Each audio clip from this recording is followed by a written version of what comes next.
Assalamualaikum warahmatullahi wabarakatuh. Kami dari kelompok 1 ingin mempresentasikan hasil kerja kelompok kami tentang sistem komputer.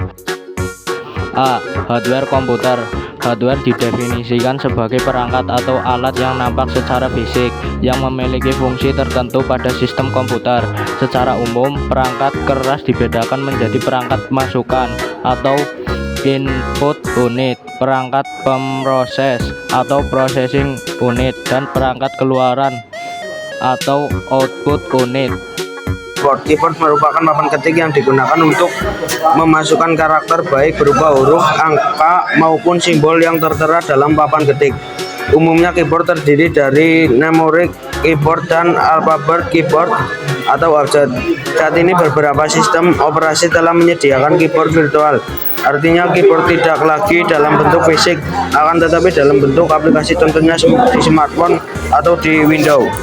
Yang kedua ada mouse. Mouse merupakan perangkat yang digunakan untuk menunjukkan posisi kursor aktif dan digunakan untuk menyentuh atau menekan klik suatu dalam komputer, dalam laptop atau notebook.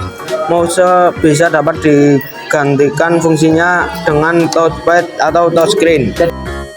Yang ketiga, joystick. Joystick digunakan sebagai alat pemasukan untuk mengendalikan gerak objek pada aplikasi permainan atau game. Yang keempat, mikrofon. Mikrofon merupakan perangkat keras yang berfungsi untuk memasukkan suara pada sistem komputer. Mikrofon dapat berdiri sendiri atau umumnya menyatu dengan handset. Kemudian yang kelima, sensor. Selain perangkat masukan konvensional pada komputer, pada umumnya pada kebutuhan tertentu sistem komputer juga membutuhkan masukan dalam bentuk-bentuk lain. Misalnya suhu, gerak, cahaya, suara yang diterima dengan otomatis. Hal ini sering disebut dengan sensor.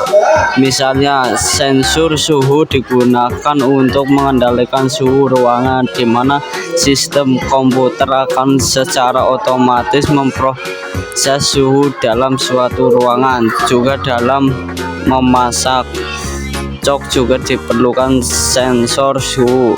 Dalam aplikasi sistem komputer modern, misalnya dalam robotika, artificial intelligence, juga dibutuhkan sensor lain seperti sensor gerak, cahaya, suara, dan lain-lain. Secara fisik biasanya sensor berbentuk IC, integrated circuit, atau model elektron.